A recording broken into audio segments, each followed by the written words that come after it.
Тој е од Марс. Има зелена кожа, се вика Марсо, а се презива Марсоски. Случајно доаѓа на Земјата. Но тој не е ништо поразличен, односно во ништо друго не е поразличен од другите деца. Тоа е главниот лик во новиот стрип за најмладите на младата ликовна уметница Славица Танеска. Најдобрата студентка на Факултетот за ликовни уметности за генерацијата 2021, добитничка на наградата на Факултетот 4 мајстори на модернизмот, со 6 самостојни и повеќе групни изложби зад себе, Славица Танеска, низ сликарскиот лавиринт, во потрага по совршен ликовен израз. Последниве месеци му се посвети на стрипот. Нејзиниот стрип расте заедно со нејзиниот главен јунак. Ги учи децата на другарство и љубов. Најнапред, зошто стрипот? Што е толку специфично кај стрипот? Што те поттикна да го работиш? Па вака, јас имам дипломирано сликарство опека, меѓутоа имам завршено и педагошки блок на предмети, што подразбира познавање од педагогија, психологија и методика на ликовна култура. И сакав некако да се доближам до децата. Сметав дека можам и преку моето творештво да им се обратам, не само како некој иден педагог, што би бил можеби вработен во некој училиште, бидејќи тогаш би им се обратила како некој авторитет. А вака им се обраќам многу непосредно, преку некој херој што тие би го сакале. И размислував која форма би била најадекватна за да им се обратам на дечињата.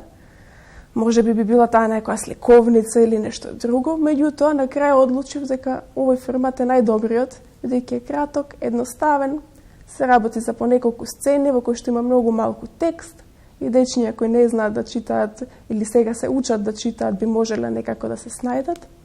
Така се одлучив за стрипче. Се снаоѓаш ли ти во текот на твоето описменување низ стрипот?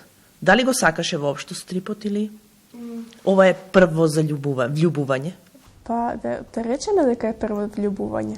Не сум имала нешто многу допир со стрипот, бидејќи овде воопшто не се ни изучува таа техника стрипот, туку ние ја учиме класиката, она класично сликарство. А стрипчињата сум ги гледала уште во детството и некако ми се развила некоја љубопитност, интерес, да речам желба некој пат, кој ќе бидам возрасна, можеби јас да направам некој стрипче. И еве сега ми се укажа таа шанса. И еве ние стоиме пред едно момче што се вика Марсо, презимето му е Марсоски и е малечок, зелен и името и презимето асоцираат дека доаѓа од Марс. Всушност, кој е Марсо Марсоски? Марсо Марсоски првен би рекла дека е едно детенце, кое што е марсовче, е поинакво од сите други дечиња, не е од овде. Поинаку тој ги сваќа работите на другите дечиња, поинаку изгледа надворешно. Меѓутоа, тој ги има истите потреби и желби како сите нормални дечиња. И тој сака да се дружи, и тој е исто така многу љубопитен да го осознае светот, по нешто знае поинаку од другите, па се чуди зашто другите не го разбираат тоа што тој го знае, другите му се чудат нему. Меѓутоа, желбите на крај гледаме дека на сите ни се исти. Сите дечиња сакаат да бидат прифатени. Колку долго размислуваше за главниот лик? Искрено многу долго. Идејата ми е дури од 2018. Да размислував кој би бил тој лик што би бил многу едноставен, првенствено, затоа што за да го восприемаат дечињата треба да биде едноставен, кој што ќе биде впечатлив. И размислувајќи падна идејата на ова Марсовче во ситуации кога и некогаш и мене ми се случувало како возрасна да бидам неразбрана од околината.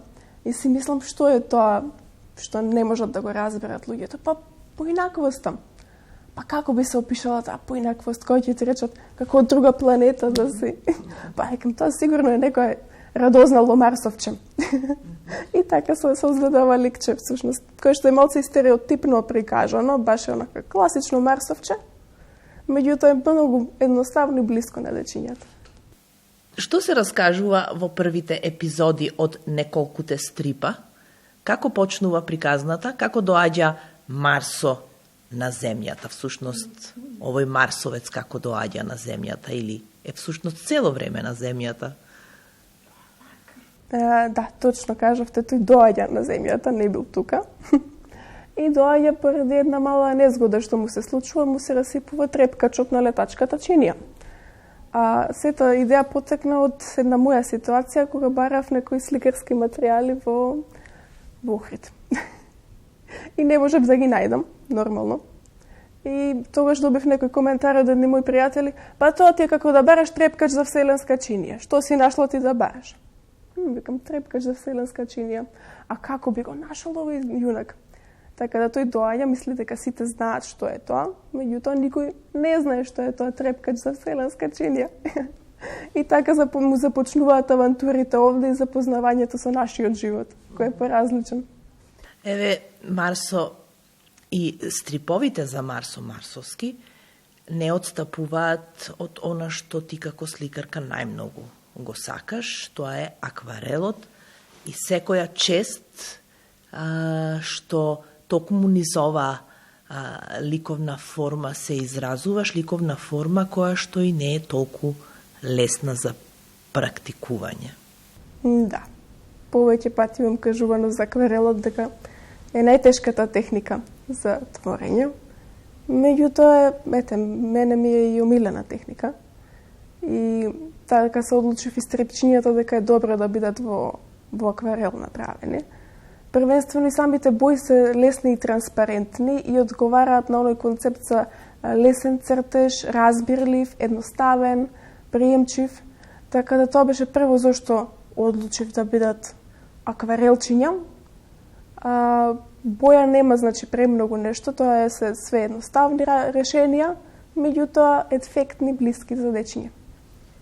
Кои се оние теми кои што Марсо треба да ги загатне и за кои што треба да се проговори? Пред се неговите школски проблеми ги имаме тука, јадењето на здрава храна, исто така го вметнувам, мислам дека е многу значајно во денешно време. Секако мора да се влие на децата првенствено, тоа и за возрастните сите тие пораки важат, меѓутоа најлесно се пренесува порака на мало дете. Кога од детството некои убави навики ќе се стекнат, понатаму се е полесно, така да и овој јунак пропагира убави навики, добро однесување, радозналост, да се биде радознал, за повеќе да се научи во животот.